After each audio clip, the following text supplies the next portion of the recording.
lot of this isn't going to make sense to you, and I'm sorry about that. I'm just going to start at the beginning, with the house.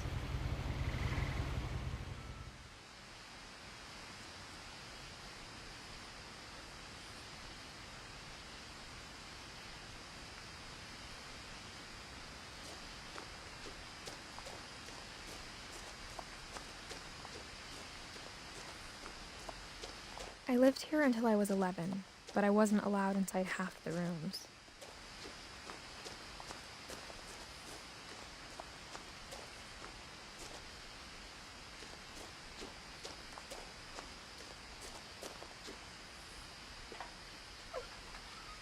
Inside the mailbox were bills from 7 years ago, marked urgent, open immediately.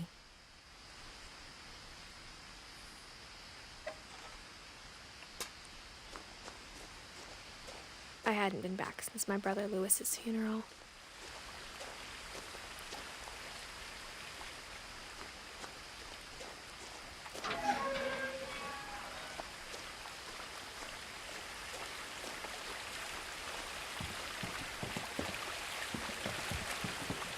In her will, my mother left me a key, but didn't tell me what it unlocked.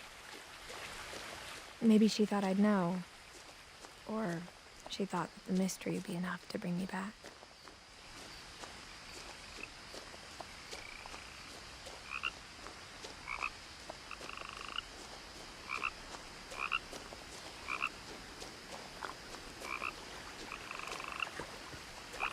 The truth is, even after I inherited the house, I never thought I'd come back to it. But now I had questions about my family that only the house knew the answers to.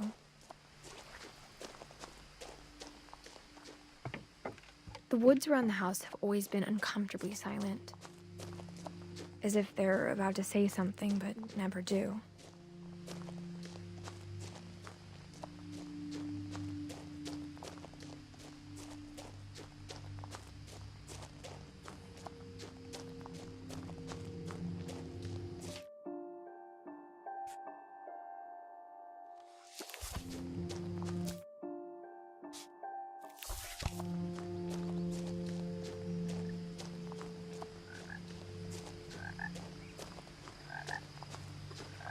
The house was exactly like I remembered it, the way I'd been dreaming about it.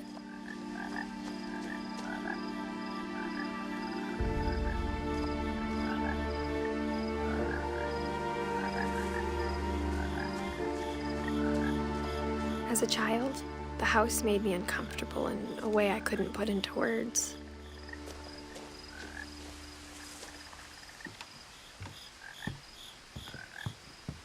Now, as a 17-year-old, I knew exactly what those words were. I was afraid of the house. I hoped the key might unlock the front door. It didn't.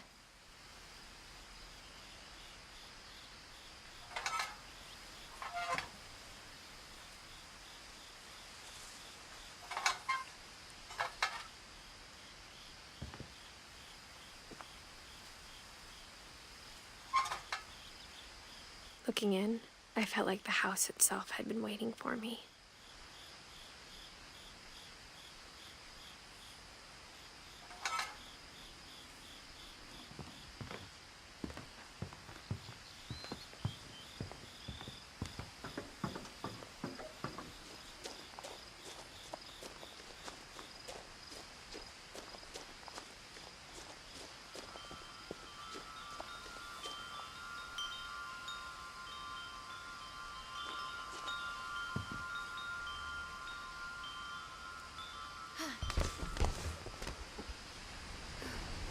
Crawling through the doggy door used to be a lot easier when I was 11.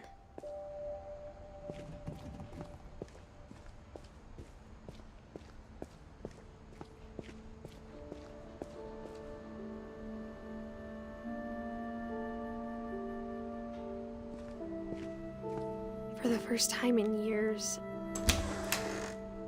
I felt like I was home.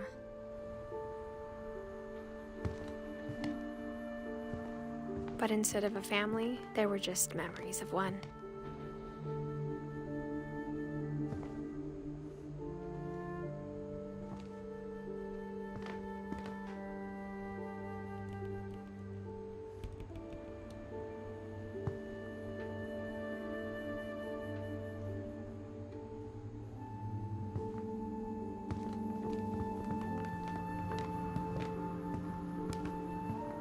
Like how after Louis started working at the cannery, we all got sick of eating salmon.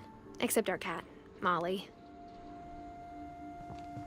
Nothing in the house looked abnormal. There was just too much of it, like a smile with too many teeth.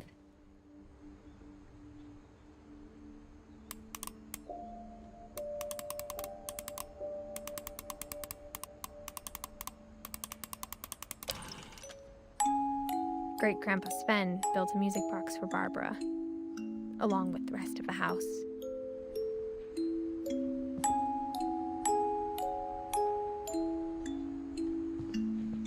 Mom always told me to stay out of the basement, so I wasn't too surprised when the key didn't fit.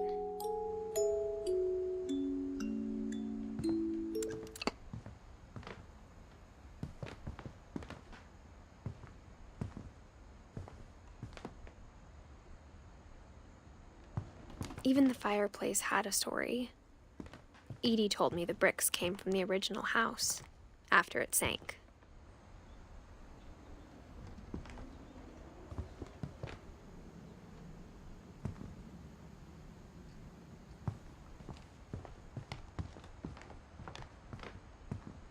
The table was still a wreck from the night we left.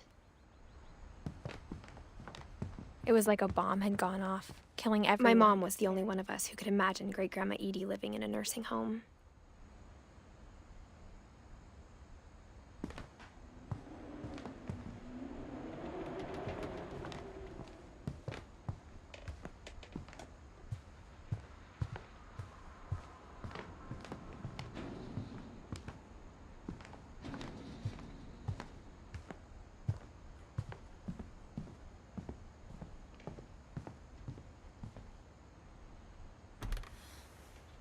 Edie told me once that every Finch who ever lived is buried somewhere in the library.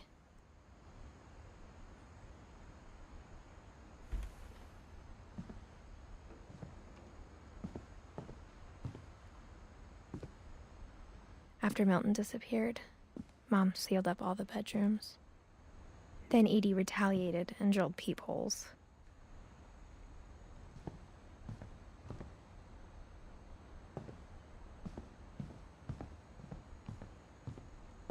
Whenever people ask me about my family, the first thing they always want to know about is Barbara.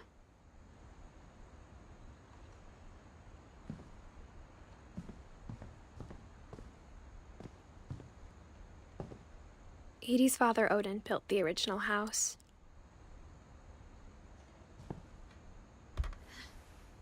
Barbara was a child star for 2 years, until America grew out of it.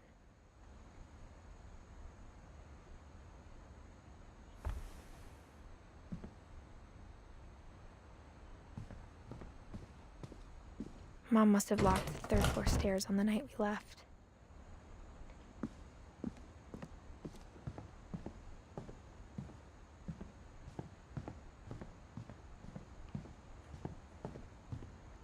I spent a lot of time playing in Great Uncle Walter's room.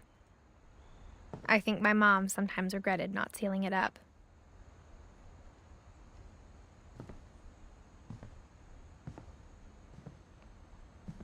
Louis told me there were secret passages, but I never believed him.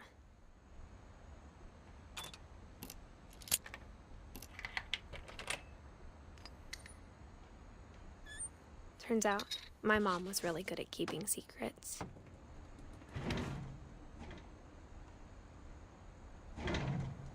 Now it was time to find out what my mom had been afraid of.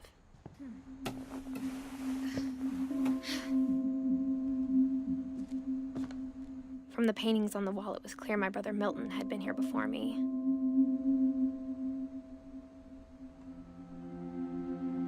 Reading this, maybe it sounds like I had a plan, but I had no idea what was behind that door.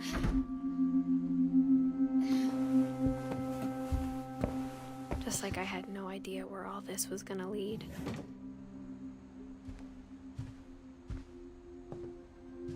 I grew up looking at Molly's room through the peephole.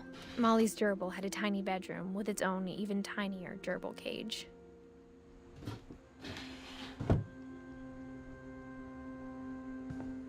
Being inside for the first time, I felt like I'd stepped behind a painting.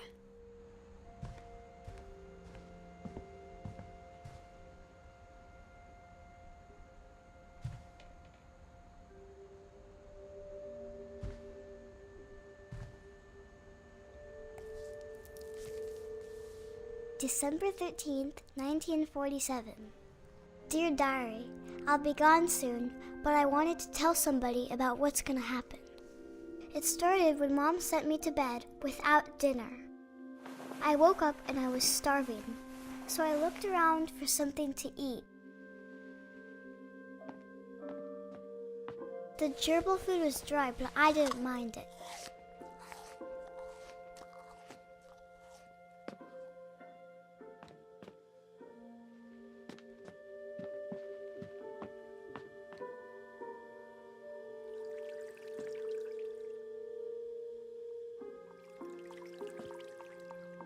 I thought about eating Christopher, but I held back.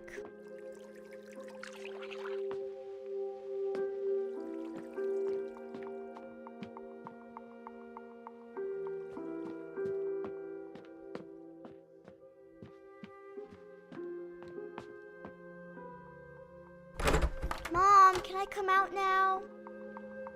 Sweetheart, it's late. Go to sleep.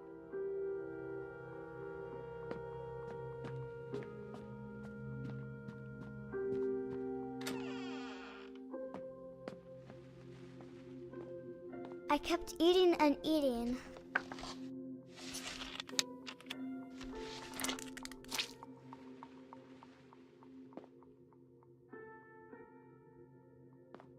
I ate a lot of things that night.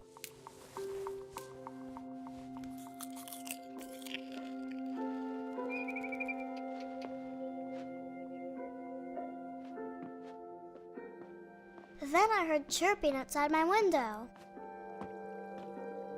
It was a barn swallow going back to her nest. I reached out for her.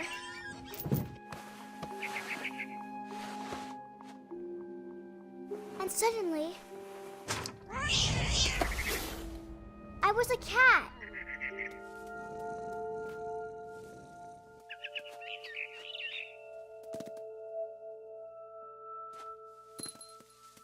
I tried to be quiet, but the bird was really scared.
Mom and Dad didn't even look at me.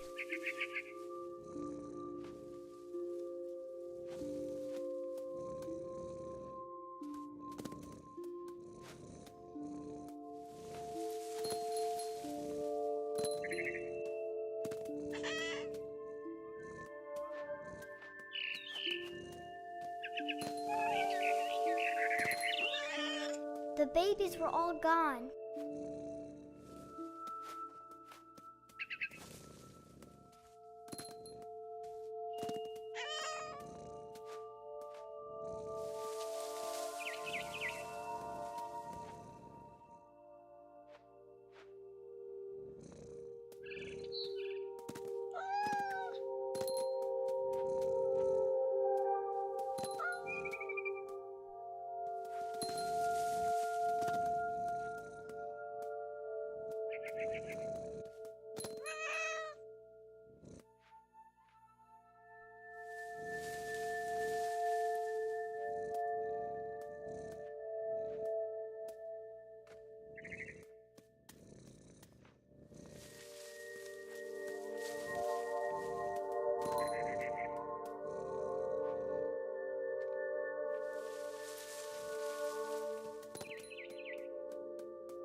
I jumped and I almost got her.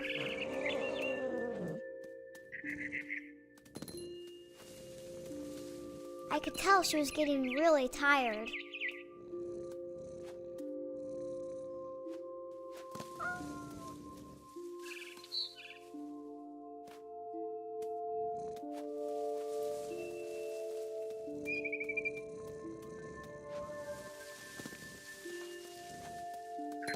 Now I was up in the big tree. I promised Dad I wouldn't climb it anymore. All I cared about was eating that mama. I gobbled her up. And suddenly, I was an owl. First, all I heard was the wind. Then I heard little teeth nibbling in the grass.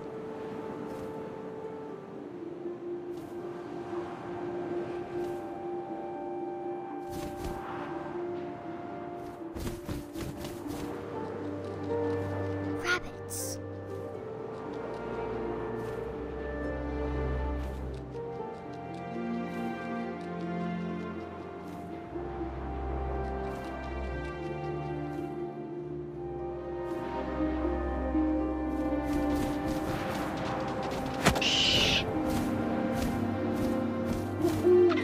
I imagined his face looking up and seeing mine through my talons. I swallowed him up, and I didn't chew one bit.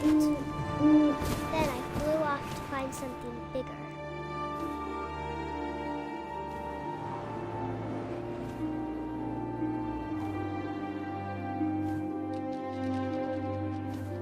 A mama rabbit.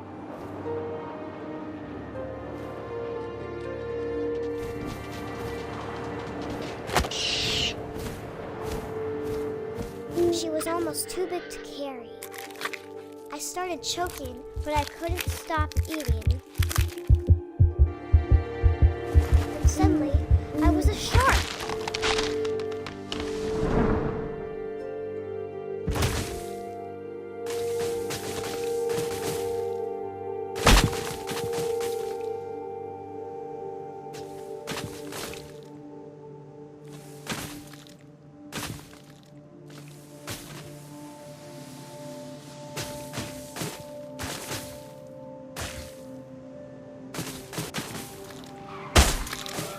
I rolled off a cliff and into the ocean.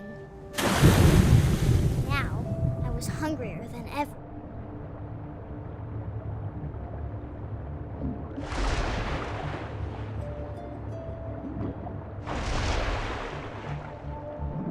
I wanted fat, juicy seals. I tore off her flipper, and it tasted really good.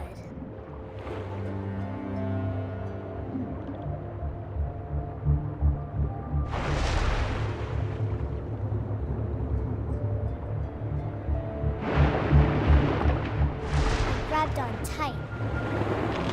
When I was so hungry, I jumped out of the water. When I opened my eyes, everything had changed.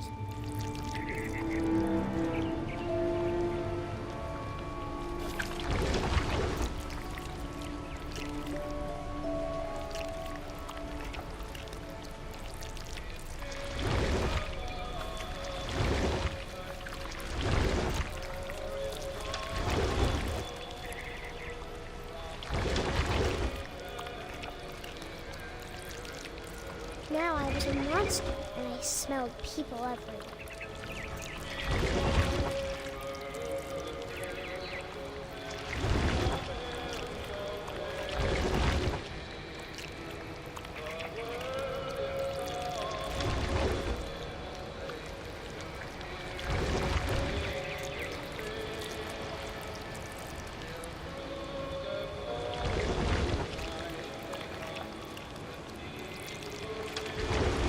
I was big, but I moved real quiet.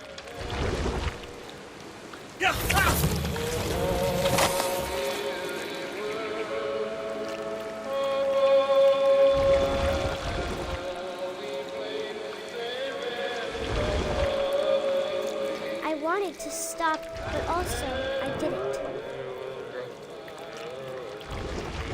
Drunken sailor, what shall I do?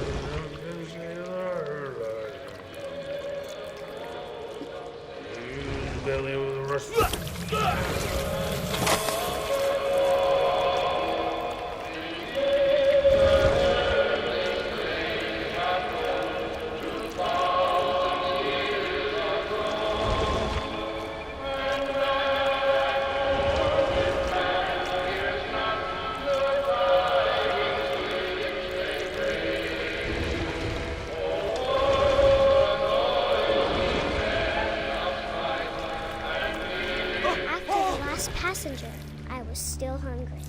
And across the water, I smelled something new. Something I had to have, so I swam towards it.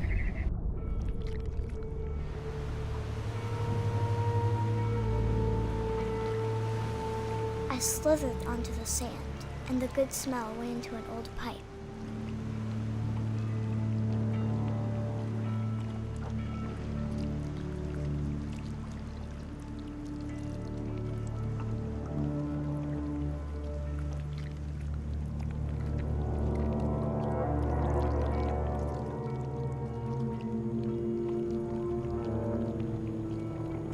I got closer and closer.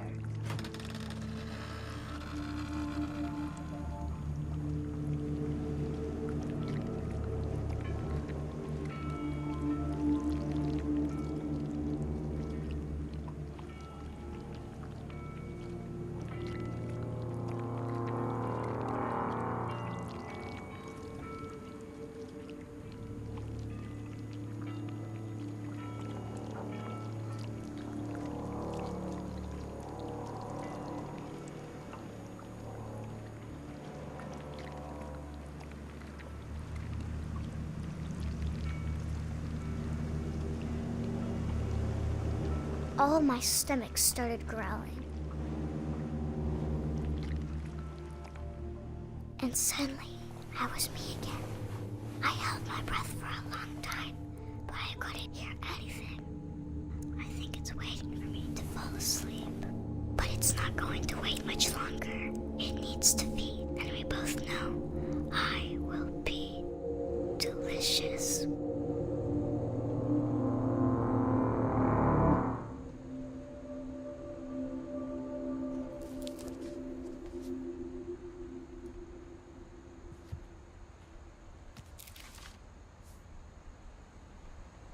I'm not sure if I believed all of that, but I'm sure Edie would have.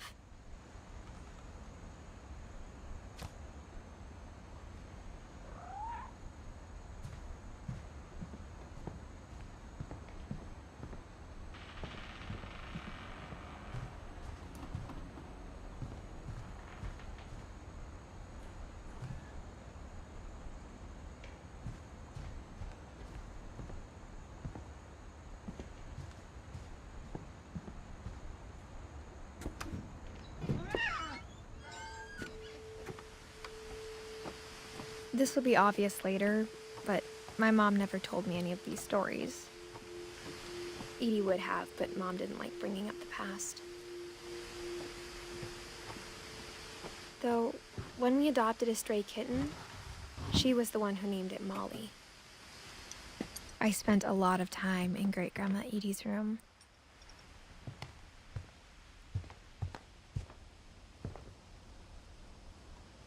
When Edie told people Sven was killed by a dragon, she could also have said he was building a dragon-shaped slide that collapsed.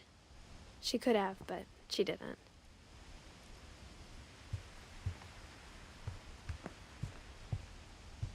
Her room was like a museum.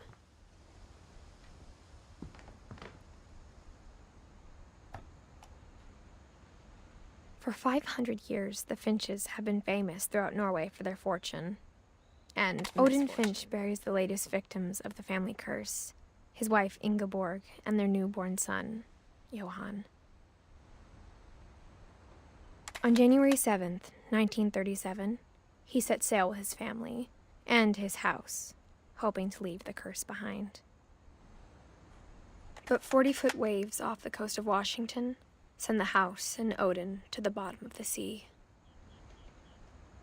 Odin's daughter Edie, with husband Sven and baby Molly, step ashore on their new home, Orcas Island. Odin Finch is the first to be buried in the new family cemetery. His daughter Edie is already dreaming of a new Finch house.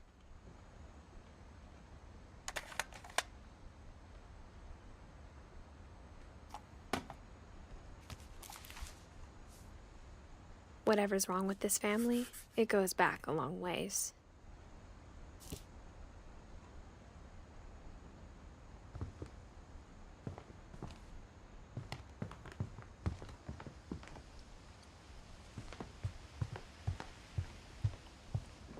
Even in her 90s, sometimes Edie seemed a lot younger than my mother.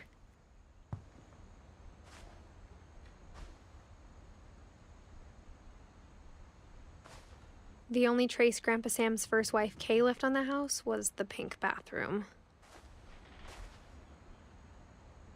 It was a pretty big trace.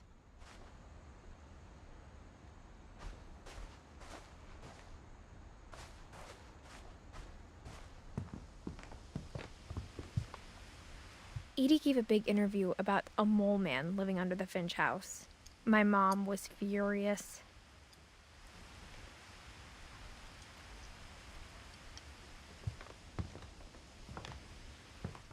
I hadn't thought of myself as Edith Jr. for a long, long time.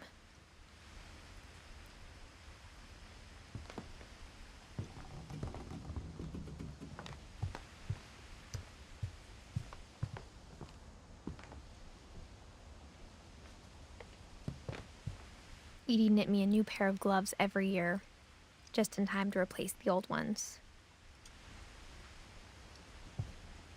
Louis died a week before we left, but Edie had already started to memorialize him.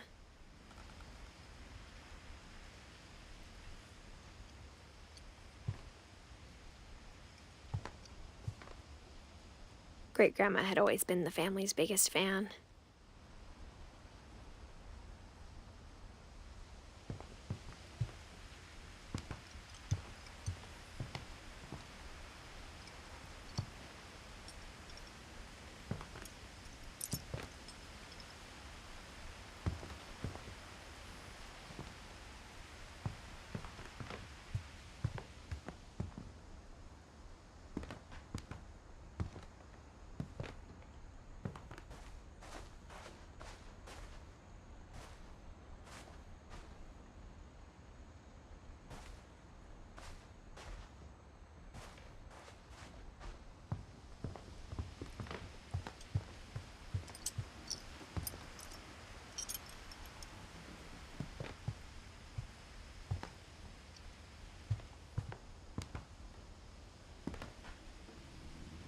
One summer, they evacuated the island, but Edie refused to go. For a few weeks, she was a celebrity.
There's a secret in this bathroom.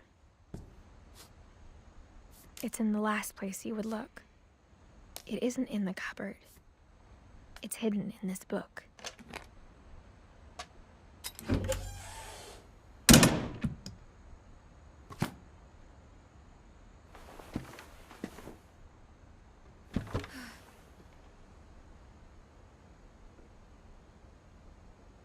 Sven gave Sam an old camera he'd refurbished. He never put it down.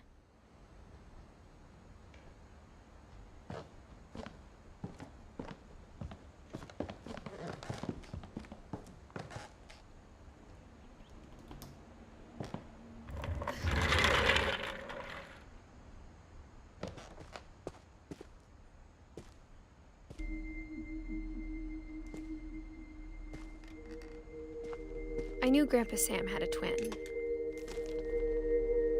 and that he never talked about him.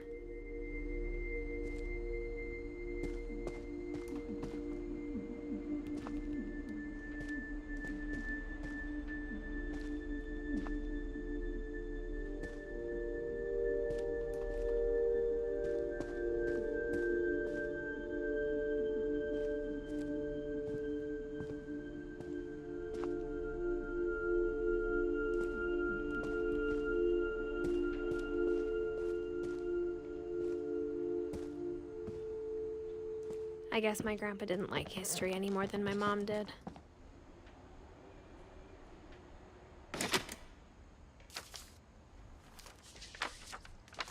How I Want to Remember My Brother by Sam Finch.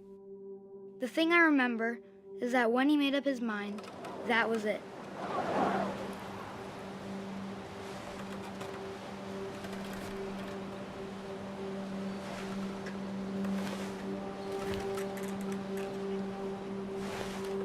My brother said he'd die before he ate another mushroom, and he did. At Barbara's funeral, we swore we'd never be afraid again, and he wasn't. I think Calvin always wanted to fly.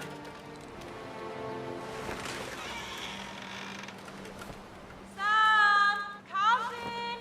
Dinner's ready! Coming!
But that day, he finally made up his mind to do it.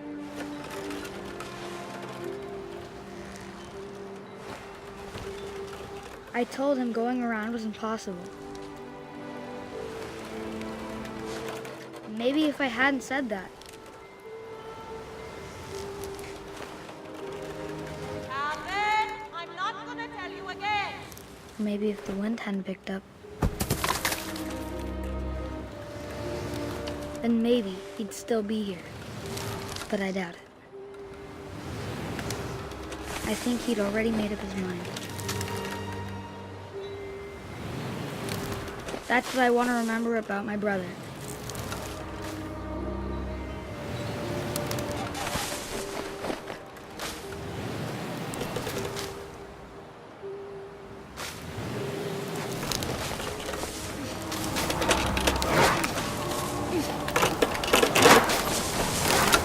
The day he made up his mind to fly. And he did.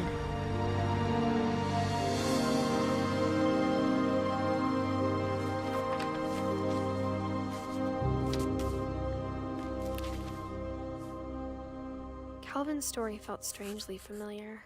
When I was younger, I remember trying to do the exact same thing.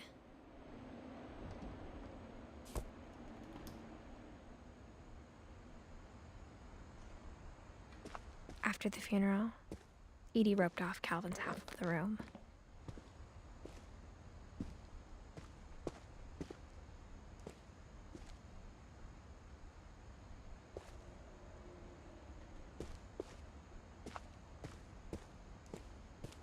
Mom said Grandpa Sam enlisted at 18 and never set foot in the room again.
The passages were a pretty tight fit. They'd obviously been built for smaller hands and bellies.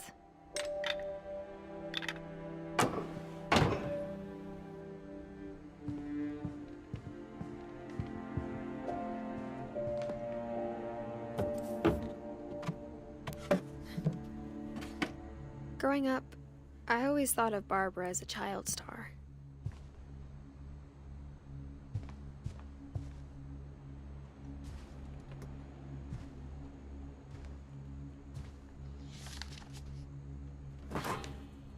Of all the stories people wrote about Barbara's death, I'm surprised Edie saved this one.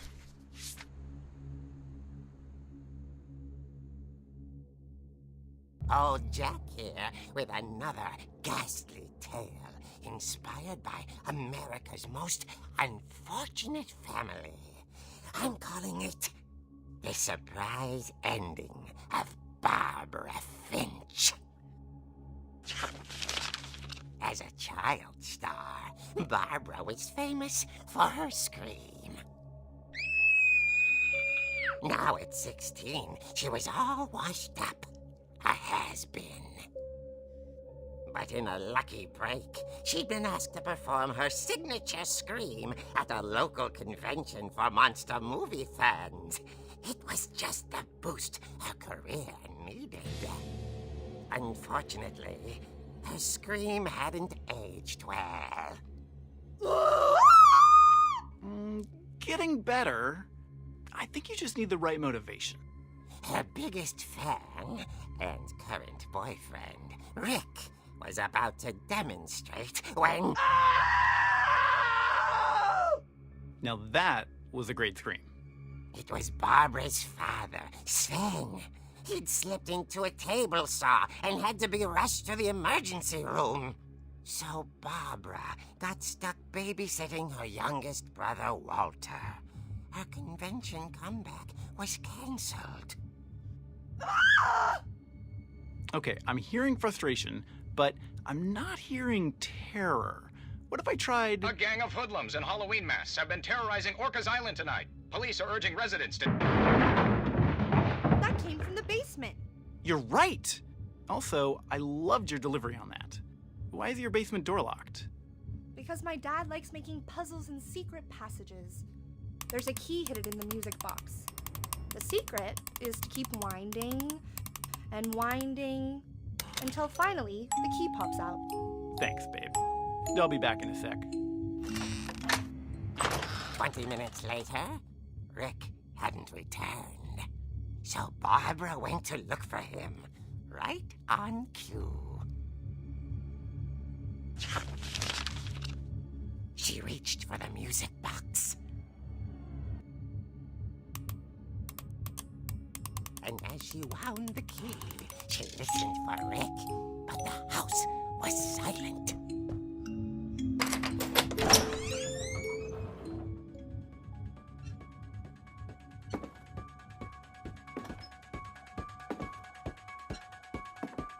She found Rick's crutch and imagined the worst.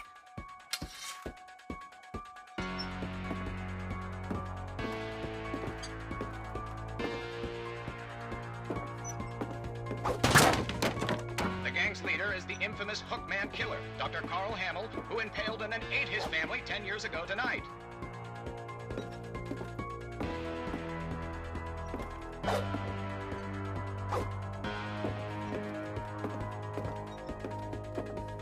Oh, Finch rattled and grew still. Oh dear! Oh! Rick? Barb, relax. I was just trying to scare you to help you find your scream. Well, I'm not scared, Rick. I'm furious. Then act furious. All I'm getting from you now is that you're hurt and confused and you're... She threw him out, but she kept a little something to remember him by. Barb, have you seen my other crutch? And she was still holding it when she fell asleep watching the late picture show. Hours later... Barbara! Walter, what's going on up there? Ah! Okay, I'm coming up, but if this is a trick, you're dead, Walter.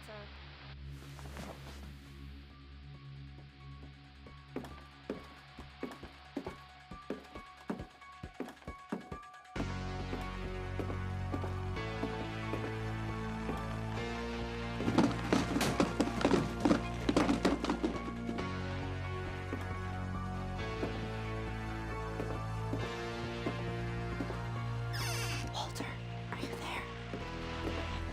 Walter had vanished, but his bedside radio was still on. Orcas Island police describe the man as 6 feet tall, with a steel hook for a hand. Residents are urged to lock all doors and windows and notify the police of any suspicious activity. Barbara turned, saw the hookman, and was speechless. He was quite smashing.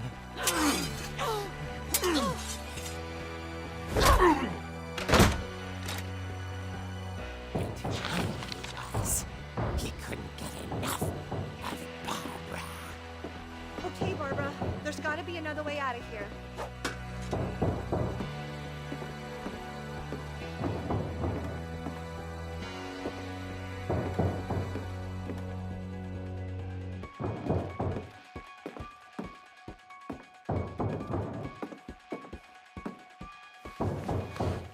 That night, she played her part beautifully.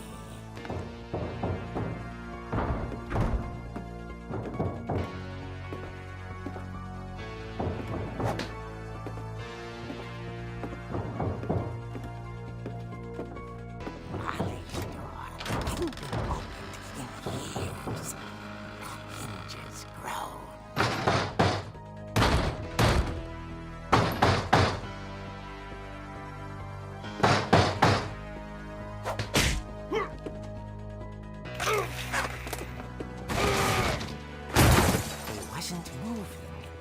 But she sensed the story might not be over yet.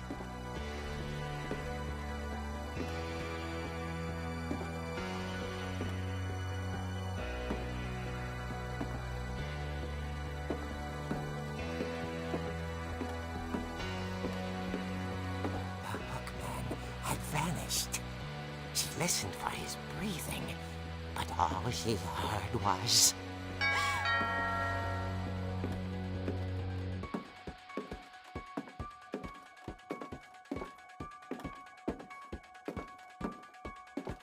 At the door, she heard whispering. It was coming from inside the house.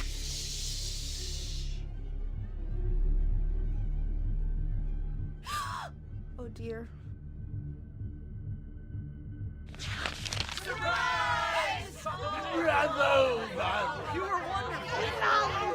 The monsters had come to surprise her. For Barbara, it was a dream come true.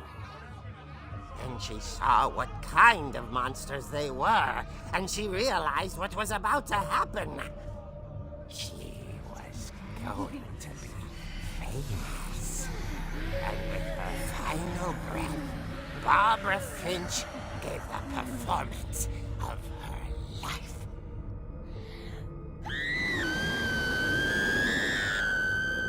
I wasn't there myself, but I hear Barbara was magnificent. Poor girl. She had a taste for stardom. But unfortunately, so did her fans. Of course, the police blamed it all on poor Rick, who disappeared the same night.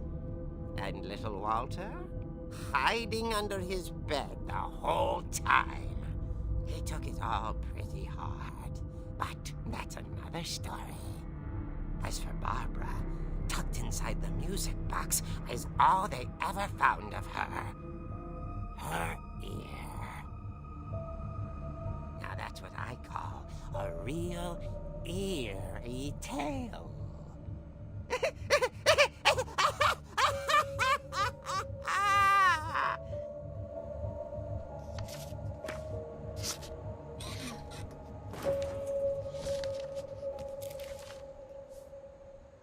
Edie told me all Barbara wanted was to be remembered, as absurd as that comic was. Maybe what Edie saw was a happy ending.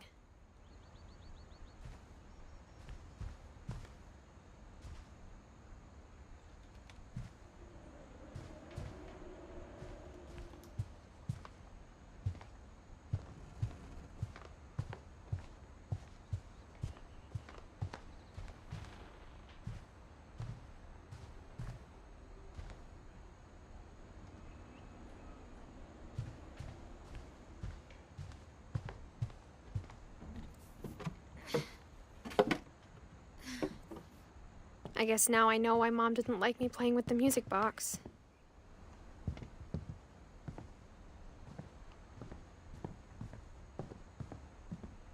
It's funny. All those times I played with the music box and never found the basement key.